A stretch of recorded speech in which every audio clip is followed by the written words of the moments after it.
तारीख होती 6 फेब्रुवारी 2025 होते आणि पहाटेची वेळ झाली होती आणि एक व्यक्ती आपल्या पोलीस स्टेशनमध्ये जातो आणि पोलिसांना सांगतो की मी आत्ताच माझ्या पत्नीची निर्दयपणे हत्या केलेली आहे आणि तिच्या मानेवर चेहऱ्यावर 7 ते 8 वार केलेले आहेत आणि तिची डेड बॉडी माझ्याच घरामध्ये पडलेली आहे. आणि पोलिसांना सुद्धा त्याच्यावर विश्वास बसत नव्हता. परंतु ही संपूर्ण घटना आहे ती सत्य असून लोकांना ज्यावेळेस ही घटना कळली त्यावेळेस लोकांना सुद्धा विश्वास बसला नव्हता आणि त्यांना सुद्धा विचार करण्यास भाग पाडले होते की ह्याची परिस्थिती नाजूक असून हा आपल्या पत्नीसोबत असं काही काम करेल. तर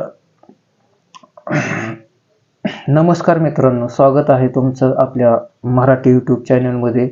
आणि जर तुम्ही नवीन असाल तर सबस्क्राईब करून घ्या आणि लाईक कमेंट करा. आणि ही घटना आहे ती कोल्हापूरची आहे आणि कोल्हापूर या जिल्ह्यामध्ये एक तालुका लागतो इचलकरंजी तालुक्यात एक परिसर आहे स्वामीमाळा. या स्वामीमाळा परिसरात या ठिकाणी दोघेजण पती पत्नी राहत होते आणि त्यांची 2 मुलं सोबत एकदम खुशाल जिंदगी राहत होते. आणि घरची परिस्थिती तेवढी काही चांगली नव्हती आणि आपला संसार म्हणजे त्यांचा दोघांचा संसार म्हणजे ते दोघं संसारात एकदम गुरफटलेले होते. त्यांची परिस्थिती एकदम चांगली नव्हती आणि जो व्यक्ती होता त्याचं नाव होतं दीपक मनोहर धावत्रे. हा एक 44 वर्षीय पुरुष होता आणि आपल्या पत्नी जी त्याची पत्नी होती त्या पत्नीचं नाव होतं मनीषा दीपक धावत्रे. महिला होती 40 वय वर्ष आणि ती महिला कराड या तालुक्यामधील अलगोडवाडी या ठिकाणची होती. आणि या दोघांनी 2010 मध्ये लग्न केलं होतं आणि घरची परिस्थिती तेवढी काही चांगली नसल्यामुळे ते पत्र्याच्या खोलीत राहत होते. आणि परिस्थिती चांगली नसल्यामुळे ते दोघंजण पत्र्याच्या शेडमध्ये राहत होते म्हणजे खोलीमध्ये. आणि दोघंही कामधंदा करून आपल्या संसारात कुटुंबांना चांगलं हे करत होते, चांगलं चालवत होते आणि त्यांचं काही दिवस चांगलं चाललं होतं या ह्याच्यातून. आणि पुढची परिस्थिती बऱ्याच दिवस ह्यांचं हे असं चांगलंच चाललं होतं आणि दोघांमध्ये प्रेम होतं आणि दोघांना 2 मुलं होती. असं सगळं काही व्यवस्थितपणे चालू होतं. ज्यावेळेस हा जो व्यक्ती होता दीपक धावत्रे हा यंत्रणमागे कारखान्यात एक दिवाणजी म्हणून कामाला होता आणि काम करायचा आणि पत्नी त्याच्यासोबत वायफाय काम करत होती. दोघेजण पण काम करायचे आणि इथपर्यंत त्यांचं ते मुलांना शिकवायचे आणि तिथून जे आयुष्य होतं त्यांचं चांगलं होतं, सुरळीत होतं आणि इथपर्यंत त्यांनी जगत आलेलं आयुष्य अगदी व्यवस्थित जगत आले होते. ह्यांचा असं परपंच आहे तो व्यवस्थितपणे चालू होता. आणि मागच्या काही दिवसापासून अशी जो व्यक्ती होता दीपक धावत्रे याच्या मनामध्ये असे एक घर करून बसलेलं एक जे संशय होता, त्याच्या डोक्यामध्ये जे शक होता आणि आपली पत्नी कोणासोबत तरी अनैतिक संबंधामध्ये आहे आणि त्याच कारणामुळे ती महिला बाहेर जास्त वेळ थांबते आणि या व्यक्तीला जास्त वेळ देत नाही, घरामध्ये जास्त लक्ष देत नाही आणि याच कारणामुळं ती व्यक्ती दारू पिऊ लागली आणि तो व्यक्ती दारू पिऊन व्यसनाहारी गेला होता असं शक घेऊन आणि तो घरी दारू पिऊन घरी आला की ह्या दोघा नवरा बायकोची पण अशी भांडणं व्हायची आणि जी पत्नी असते ती पत्नी म्हणते, तुम्ही जो शेक घेताय किंवा जी मारहाण करताय, तर माझं तसं काय बाहेर नाहीये.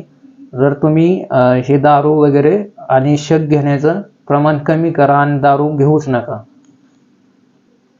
आणि तो व्यक्ती सकाळ सकाळी व्यवस्थित राहायचा, एकदम चांगला साधा सभ्य माणूस असल्यासारखा वागायचा आणि संध्याकाळी तो येताना घरी येताना तो दारू पिऊन यायचा आणि आपल्या पत्नीला आणि मुलांना मारहाण करायचा. आणि त्या महिलेला हे सर्व प्रकार अजिबात पटत नव्हता आणि ते ह्या त्रासाला कंटाळून गेलती. ज्यावेळेस ती महिला कंटाळून गेली आणि त्या महिलेने असा विचार केला की आपली मुलं आपल्यापाशी, त्यांना मार वगैरे मिळतो म्हणून ती महिला आपला एक निर्णय घेते की आपली मुलं आपल्या बहिणीकडं शिक्षणाला पाठवायची आणि शिक्षणाला ती मुलं आपल्या बहिणीकडं म्हणजे त्या मुलांच्या मावशीकडे पाठवतात आणि ती दोघं जण भाऊ मिळून तिथं शिक्षण घेतात आणि शिक्षण घेऊ लागले. आणि ह्या दोघांचे असे दररोज संध्याकाळ झाली की असे दररोज ह्यांची भांडणं होत होती आणि ह्या भांडणांमध्ये हे व्हायचे, सकाळी चांगले राहायचे आणि संध्याकाळी मारहाण वगैरे ह्यांचं चालूच होत होतं. या दोघांचं पण काम होतं की दोघांनी एकमेकाला समजून घेणे, नवऱ्याने बायकोला, बायकोने नवऱ्याला. आणि ते समजून न घेता त्यांचे दररोजच असे भांडणं चालू होते. आणि जो व्यक्ती होता तो वारंवार दारू पिऊन येत होता आणि दररोज बायकोला मारहाण करायचा. आणि अशामध्ये पत्नी होती ती त्याला समजून सांगण्याचा प्रयत्न करते की तुम्ही अगोदर दारूचा नाद सोडा आणि त्यानंतरनं आपल्यामध्ये सगळं काही सगळ्या गोष्टी एकदम ठीक होतील, म्हणजे व्यवस्थित होतील, सुरळीत लागतील, म्हणजे आपला परपंच सुरळीत पणे चालू राहील. आणि त्या व्यक्तीच्या डोक्यामध्ये प्रकाश पडतो की तो व्यक्ती विचार करतो आणि ठीक आहे, मी दारू सोडून देईन, म्हणजे तयार आहे दारू सोडायला. आणि त्यानंतरनं असं तो विचार करतो की आपण म्हणजे मी दारू सोडली तर आपला परपंच चांगला होईल आणि आमच्या दोघांमध्ये जे नवरा बायकोचं हे आहे त्या नात्यांमध्ये एक विश्वास निर्माण होईल. आणि तो दारू सोडण्यासाठी 4 फेब्रुवारी 2025 या दिवशी दारू सोडण्यासाठी पंढरपूर या ठिकाणी गेला होता. आणि तिथं गेल्यानंतरनं तो त्या ठिकाणी गेला होता तर आणि तिथं 2 दिवस राहिला आणि 6 फेब्रुवारी 2025ला परत तो आपल्या घरी येतो. आणि सकाळ सकाळी तो घरी आल्यानंतरनं त्याला सगळं काही व्यवस्थित दिसतं आणि त्याला पत्नीही खुश होती आणि सगळं व्यवस्थित त्याला दिसतं, बाबा आता मी दारू सोडली, त्याला असं भ्रम होतो. पण माणसाच्या डोक्यातला जो शक आहे, जी एक किडा आहे, जो म्हणजे शक घेण्याचा, तो कवाच मरत नाही. तर तो घरी आल्यावर सगळं काही त्याला अगदी व्यवस्थितपणे वाटतं. आणि त्याच संध्याकाळी ज्या दिवशी तो सकाळी 6 फेब्रुवारीला घरी येतो आणि संध्याकाळी त्या महिलेचे आणि त्या पुरुषाचे म्हणजे दोघा नवरा बायकोचे भांडणं परत चालू होतात. आणि त्या वादातनं हा जो व्यक्ती आहे दीपक धावत्रे, हा व्यक्ती परत एकदा दारू पिऊन घरी येतो आणि पत्नीला मारहाण करतो.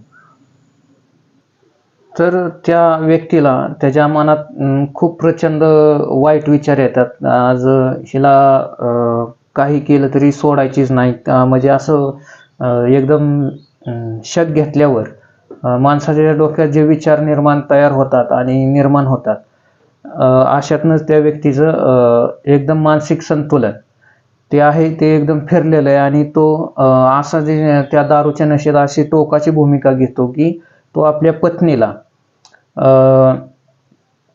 संपवण्याचा निर्णय घेतो आणि हिला काही केलं तरी आज जिवंत सोडायची नाही आणि जिवंत तो मध्यरात्र होण्याची वाट पाहतो आणि मध्यरात्री होते आणि त्याची पत्नीही झोपलेली असते आणि तिथं धारदार शस्त्र असतं त्या खोलीमध्ये, त्या घरामध्ये, आणि त्या धारदार शस्त्राने त्या पत्नीचा खून करतो, वार करतो तिच्यावर आणि ती जागीच मृत्यू होते आणि त्याला काय सुचत नव्हतं. त्याची नशा पूर्णपणे उतरल्यावर त्याला काय कळलंच नाही की आपण ह्या नशेच्या व्यसनाच्या आहारी जाऊन आपण आपल्याच पत्नीला हे केलेले, टोकाची भूमिका घेऊन आपण आपल्या पत्नीला मारून टाकलेलं आहे आणि तो आता विचार करतो की आपण जर पळून गेलो, हितनं सुटून गेलो तर आपल्याला कुठनं नाही कुठनं पोलिस शोधून काढतील आणि आपल्यावर जी योग्य ती कारवाई करतील आणि त्यापेक्षा मी स्वतःहून जाऊन पोलिसांना सरेंडर करतो आणि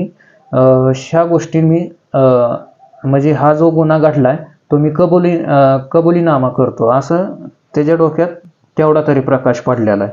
आणि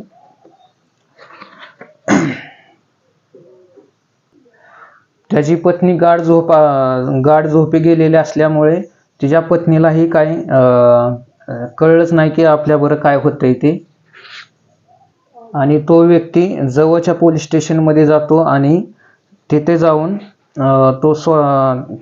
तिथं पोलीस स्टेशनला सांगतो की पोलिसांना समोर सांगतो की मी माझ्या पत्नीची हत्या केलेली आहे आणि तिच्यावर 7 ते 8 वार केलेले आहेत आणि तो पोलिस ते ऐकून त्यांना पोलिसांना सुद्धा विश्वास बसत नव्हता आणि पोलिस त्या ठिकाणी त्या बॉडीपाशी त्याला घेऊन गेलेले आहेत आणि त्या बॉडीचा पंचनामा जे पोस्टमॉर्टम जे आहे ते पद्धतशीरपणे जे काही कारवाई आहे ते पद्धतशीरपणे व्यवस्थित पार पाडतात आणि जो आरोपी होता जो दीपक धावत्रे तो पोलिसांच्या ताब्यात होता आणि त्याची जी पत्नी होती त्याची बॉडीचा पोस्टमॉर्टम झाल्यानंतर तिचे जे नातेवाईक आहेत त्यांचे स्वाधीन केला आणि तिचा भाऊ जो भाऊ होता त्याचं नाव आहे कुमार रामचंद्र काजवे आणि तो पण राहणार होता अलगोडवाडी आणि तालुका कराड या ठिकाणी राहणार होता. त्यानंतरनं त्या पण व्यक्तीने ह्याच्यावर जी रितसर काही कंप्लेंट होती ती केलेली आहे आणि फरियाद दिलेली आणि तो जो त्या दीपक धावत्रे यांच्या पत्नीचा जो पोस्टमॉर्टम झाला तो झालेला इंदिरा गांधी रुग्णालयात या ठिकाणी पोस्टमॉर्टम झाला आणि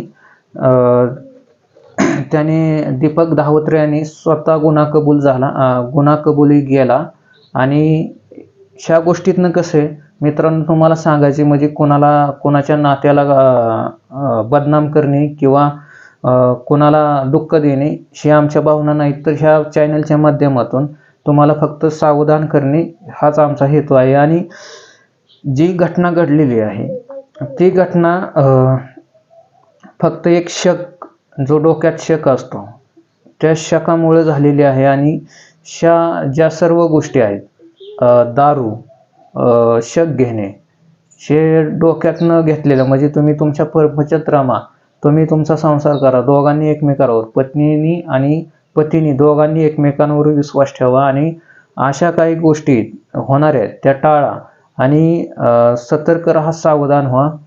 तर आजच्या व्हिडिओमध्ये इथेच थांबतो आणि भेटूया पुन्हा एकदा असाच एक व्हिडिओमध्ये.